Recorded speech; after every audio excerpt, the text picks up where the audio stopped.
ఉండకూడదు అనేది 95లో వచ్చిందండి. మన పూర్వీకులు చేసిన ఉద్యమ ఫలితం అది. 95లో జీవో రావడం జరిగింది. ఆశ్చర్యకరమైన విషయం ఏంటంటే మరి డిఓగా 2000లో హరిజనపేట, హరిజనవాడ, హరిజన కాలనీ అనే స్కూల్స్ పేర్ల మీద పర్మిషన్ ఇచ్చారు. 2000లో అవి ఇప్పటికీ కొనసాగుతున్నాయి. దాని మీద గతంలో రవీంద్రనాథ్ రెడ్డి గారు ఉన్నప్పుడు రిప్రజెంట్ చేయడం జరిగింది. అప్పుడు కొన్ని స్కూల్స్ నేమ్స్ మార్చారు. ఇప్పుడు మళ్ళీ డిఓ గారితో రిప్రజెంట్ చేయడం జరిగింది. మొత్తం మన జిల్లాల్లో నుంచి హరిజన అనే పదాన్ని పారద్రోలేస్తున్నాం.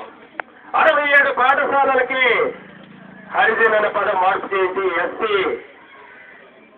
పేట లేకపోతే నెంబర్ 1, నెంబర్ 2 అట్లా పేర్లు మార్పించడం జరిగింది. ఇది ఎంటీఎస్ ఘన విషయం.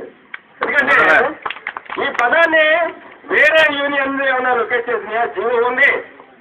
295లో జీవో వచ్చింది. ఎంతవరకు దాని మీద ఎందుకు పోరాటం చేయలేదు? దాంట్లో ఎస్సీ ఎస్టీ బీసీస్ లేరా? టీచర్స్, మూల్యవాసులు లేరా ఆ సంఘాల్లో?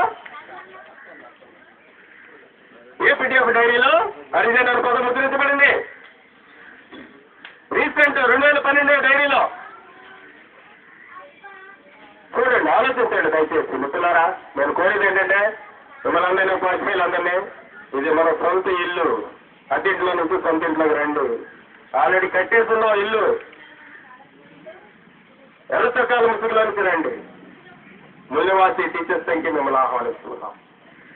ఈ యొక్క అవకాశం ఇచ్చిన మీ అందరికీ జయమని